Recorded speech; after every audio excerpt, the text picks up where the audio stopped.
chefs. 3 courses. Right behind. Only one chance to win. Good enough.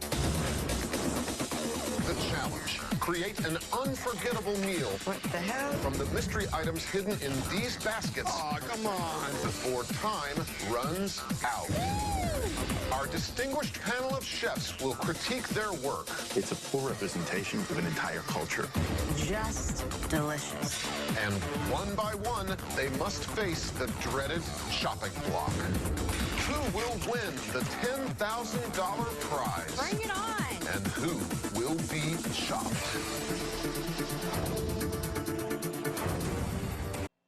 On this episode of Chopped India, our 2 chefs, Emma Easton and Amanda Montgomery, will be battling in a samosa challenge for our appetizer round. The mystery items in the basket they will be using are potatoes, peas, and black pepper. They will need to use these to create an unforgettable samosa and impress our judges. Here they are.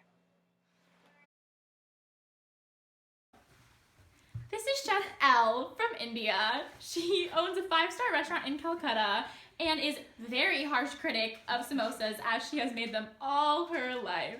This is Chef Lean from Paris, France, where she owns her own bakery and is the founder of Les Macarons. This is Chef Momo from Cincinnati, Ohio, where she owns a chain of stores called Skyline. So her tastes are not as sophisticated as our other 2 judges. Looking forward to it. Food is a central theme in Indian culture. The people of India take great pride in producing flavorful food for guests, for their families, and for religious purposes. Spices are taken advantage of in almost every dish and are a very important part of making a dish Indian and unique. Traditionally, a meal consists of 2 or 3 main dishes with lots of side dishes. Side dishes could be anything from seasoned vegetables, chutneys, or sauces to add to any one of the main dishes. Indian food varies by region and often features different proteins or vegetables based on what is more readily available to those who are cooking and creating meals. Some of the spices that are most commonly used in Indian food include turmeric, pepper, cardamom, mustard, and curry. A dish that is included in every meal, it seems, is a rice dish. Rice acts as a source of carbohydrate and is served with a meat or vegetable dish. Along with the influence of region and available resources, religion is another major influence on food in India, specifically Hindu and Muslim. Each religion has different culinary methods in terms of preparing and serving the dishes. Hindu is predominantly vegetarian, whereas Muslim is known for their preparation of meats. In the north, greatly influenced by the Mughals dynasty, dishes include saffron and rich gravies made of pureed nuts and cream. In the south, rice is eaten at every meal and is a frequent component of any meal. Distinctive rice crepes and steamed rice cakes have been a favorite amongst southern Indians. The western states, such as Goa and Gujarat, each having their own method to cooking. Gujaratis are predominantly veggie eaters, and Gujarat is celebrated for being one of the best places to eat vegetarian food.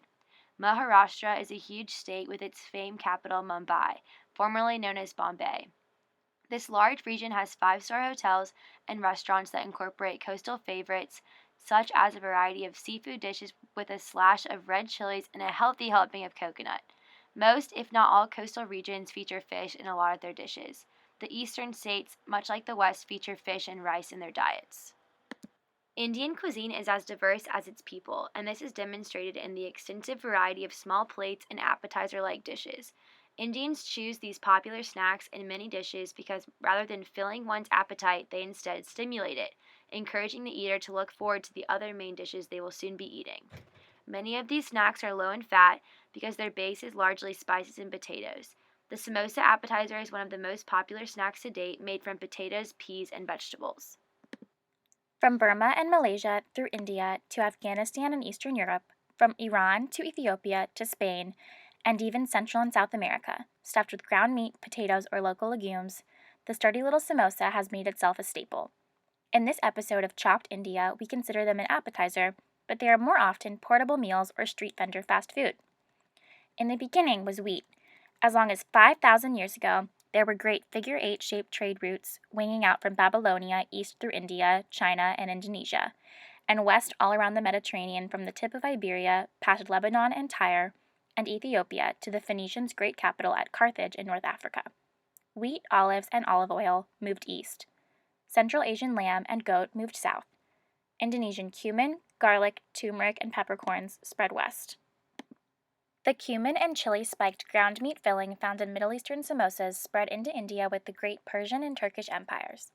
In conquering Persia, Alexander the Great acquired northern India too, and many of his Greek and Turkish subjects settled in Central Asia, carrying kofta and samosas and the tandoor or tandoor oven into Afghanistan, Nepal, etc.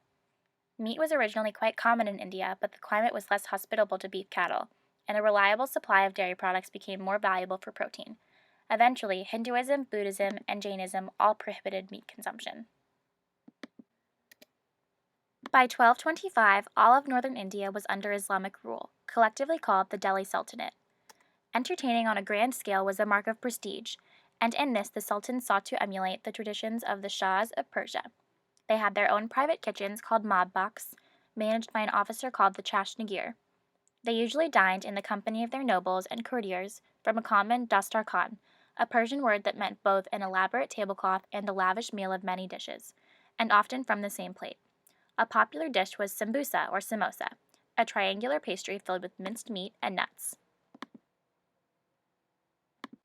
Arab cookbooks dating back to the 10th and 11th centuries call these pastries sambusak, a word still used in the Middle East. It may come from the Arabic say, 3, referring to the triangular shape, and ambos, a kind of bread. A 13th century Baghdadi cookbook, Kitab al-Tabik, the Book of Dishes, has recipes for 3 versions.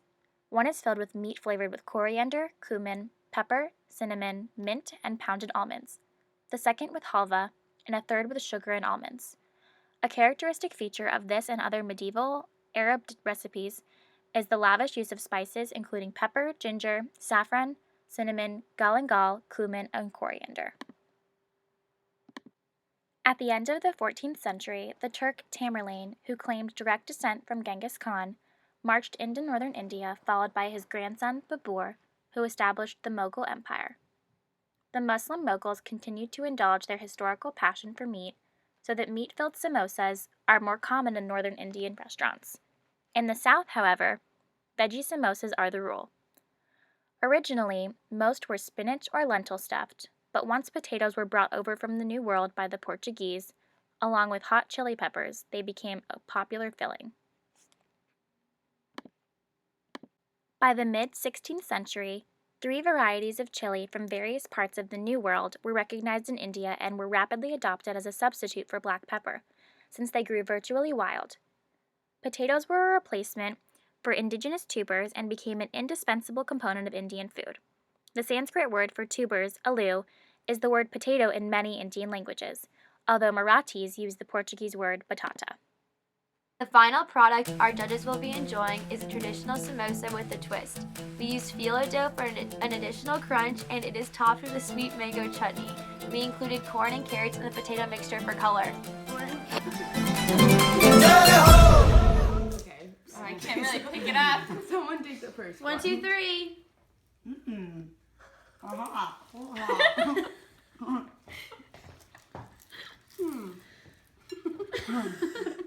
What a burst of flavor. Eileen, thoughts? I like the flakiness of I the like- soft. I like the crispy on the outside that covers it. And then it's the nice glaze gives the sweet taste and takes down the notch of the spiciness. And then there's a nice soft inside from the taters. Oh my god.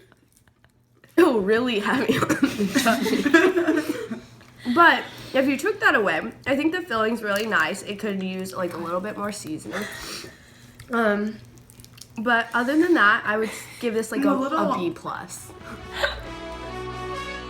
Sir झुका के कर सलाम है शाम शानदार आसमां से आ गिरी है शाम